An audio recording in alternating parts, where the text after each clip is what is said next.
நம்ம இப்போ வாழைக்காய் சிப்ஸு போட போகிறோம்.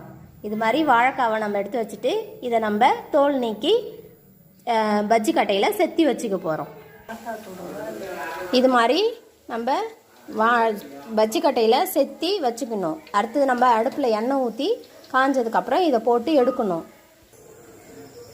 இது மாதிரி எண்ணெய் காய்ஞ்சதும் நம்ம இப்போ வாழைக்காவை செத்தி வச்சுருக்க வாழைக்காயை நம்ம இதில் போட போகிறோம்.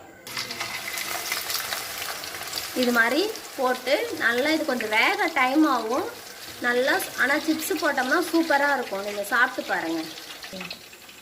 இதில் நாங்கள் உப்பும் மிளகாத்தூளும் கலந்து வச்சுருக்கோம்.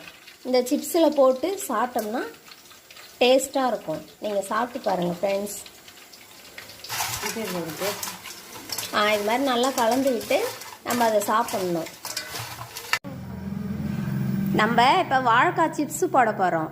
இது மாதிரி வாழைக்காவை நம்ம எடுத்து வச்சுட்டு இதை நம்ம தோல் நீக்கி பஜ்ஜி கட்டையில் செத்தி வச்சுக்க போகிறோம். இது மாதிரி நம்ம பஜ்ஜி கட்டையில் செத்தி வச்சுக்கணும். அடுத்தது நம்ம அடுப்பில் எண்ணெய் ஊற்றி காஞ்சதுக்கப்புறம் இதை போட்டு எடுக்கணும். இது மாதிரி எண்ணெய் காய்ஞ்சதும் நம்ம இப்போ வாழைக்காவை செத்தி வச்சுருக்க வாழைக்காயை நம்ம இதில் போட போகிறோம்.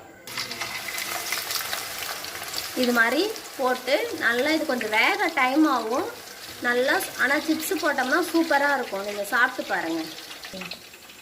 இதில் நாங்கள் உப்பும் மிளகாத்தூளும் கலந்து வச்சுருக்கோம். இந்த சிப்ஸில் போட்டு சாப்பிட்டோம்னா டேஸ்ட்டாக இருக்கும். நீங்கள் சாப்பிட்டு பாருங்கள் ஃப்ரெண்ட்ஸ். இது மாதிரி நல்லா கலந்து விட்டு நம்ம அதை சாப்பிட்ணும்.